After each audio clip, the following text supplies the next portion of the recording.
राधे राधे। श्रीमद् भागवत महापुराण के छठे स्कंद का 11वां अध्याय। वृत्रासुर की वीरवाणी और भगवत प्राप्ति। श्री सुखदेव जी कहते हैं, हे परीक्षित, असुर सेना भयभीत होकर भाग रही थी।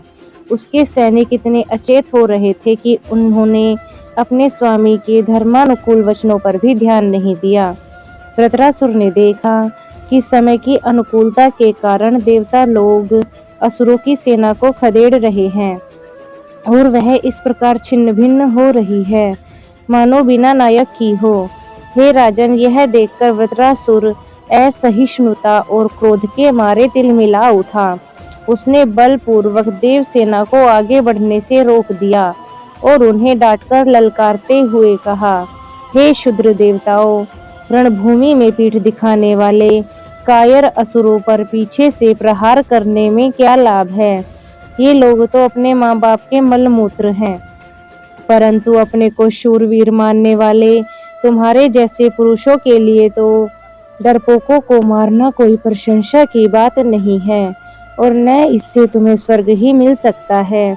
यदि तुम्हारे मन में युद्ध करने की शक्ति और उत्साह है, तब अभी जीवित रहकर विषय सुख भोगने की लालसा नहीं है, तो क्षण भर में मेरे सामने डट जाओ और युद्ध का मजा चख लो। हे परीक्षित, वृत्रासुर बड़ा ही बलवान था। वह अपने डीलडोल से ही शत्रु देवताओं को भयभीत करने लगा। उसने क्रोध में भरकर इतने जोर का सिंहनाद किया कि बहुत से लोग तो उसे सुनकर ही अचेत हो गए। वृत्रासुर की भयानक गर्जना से सबके सब देवता मूर्छित होकर पृथ्वी पर गिर पड़े, मानो उन पर बिजली गिर गई हो। अब जैसे मदोन्मत्त गजराज नरकट का वन रोंद डालता है, उसी प्रकार रणबांकुरा वृत्रासुर हाथ में त्रिशूल लेकर भय से नेत्र बंद किए हुए पड़ी हुई से देव सेना को पैरों से कुचलने लगा। उसके वेग से धरती डगमगाने लगी। वज्रपाणी देवराज इंद्र उसकी यह करतूत सह न सका। जब वह उसकी ओर झपटा, तब उन्होंने भी चिढ़कर अपने शत्रु पर एक बहुत बड़ी गदा चलाई। अभी वह असहाय गदा वृत्रासुर के पास पहुंची भी नहीं थी कि उसने खेली खेल में बाएं हाथ से उसे पकड़ लिया। हे राजन, परम पराक्रमी वृत्रासुर ने क्रोध से आग बबूला होकर उसकी गदा से इंद्र के वाहन ऐरावत के सिर पर बड़े जोर से गरजते हुए प्रहार किया। उसके इस कार्य की सभी लोग बड़ी प्रशंसा करने लगे। वृत्रासुर की गदा के आघात से ऐरावत हाथी वज्राहत पर्वत के समान तिलमिला उठा। सिर फट जाने से वह अत्यंत व्याकुल हो गया और खून उगलता हुआ इंद्र के लिए हुए 28 हाथ पीछे हट गया। देवराज इंद्र अपने वाहन ऐरावत के मूर्छित हो जाने से स्वयं भी विषादग्रस्त हो गए। यह देखकर युद्ध धर्म के मर्मज्ञ वृत्रासुर ने उनके ऊपर फिर से गदा नहीं चलाई। तब तक इंद्र ने अपने अमृत स्रावी हाथ के स्पर्श से घायल ऐरावत की व्यथा मिटा दी और वे फिर रणभूमि में आ डटे। हे परीक्षित, जब वृत्रासुर ने देखा कि मेरे भाई विश्वरूप का वध करने वाला शत्रु इंद्र युद्ध के लिए हाथ में वज्र लेकर फिर सामने आ गया है, तब उसे उनके उस क्रूर पाप कर्म का और ज्यादा स्मरण हो गया और वह शोक और मोह से युक्त हंसता हुआ उनसे कहने लगा। वृत्रासुर बोला, आज मेरे लिए बड़े सौभाग्य का दिन है कि तुम्हारे जैसा शत्रु, जिसने विश्व रूप के रूप में ब्राह्मण अपने गुरु एवं मेरे भाई की हत्या की है, मेरे सामने खड़ा है। अरे दुष्ट, अब शीघ्र से शीघ्र मैं तेरे पत्थर के समान कठोर हृदय को अपने शूल से विदीर्ण करके भाई से उऋण हो जाऊंगा। आहा, यह मेरे लिए कैसे आनंद की बात होगी। हे इंद्र, तूने मेरे आत्मवेत्ता और निष्पाप बड़े भाई के, जो ब्राह्मण होने के साथ ही यज्ञ में दीक्षित और तुम्हारा गुरु था, विश्वास दिलाकर तलवार से तीनों सिर उतार लिए। ठीक वैसे ही जैसे स्वर्गकामी निर्दय मनुष्य यज्ञ में पशु का सिर काट डालता है, दया, लज्जा, लक्ष्मी और कीर्ति तुझे छोड़ चुकी है। तूने ऐसे ऐसे नीच कर्म किए हैं जिनकी निंदा मनुष्यों की तो क्या बात है, राक्षस तक करते हैं। आज मेरे त्रिशूल से तेरा शरीर टूक टूक हो जाएगा। बड़े कष्ट से तेरी मृत्यु होगी और तेरे जैसे पापी को आग भी नहीं जलाएगी। तुझे तो गीध नोच नोच कर खाएंगे। ये अज्ञानी देवता तेरे जैसे नीच और क्रूर के अनुयायी बनकर मुझ पर शस्त्रों से प्रहार कर रहे हैं। मैं अपने तीखे त्रिशूल से उनकी गर्दन काट डालूंगा और उनके द्वाग गणों के सहित भैरव आदि भूतनाथों को बलि चढ़ाऊंगा। वीर इंद्र, यह भी संभव है कि तू मेरी सेना को छिन्न भिन्न करके अपने वज्र से मेरा सिर काट डाले।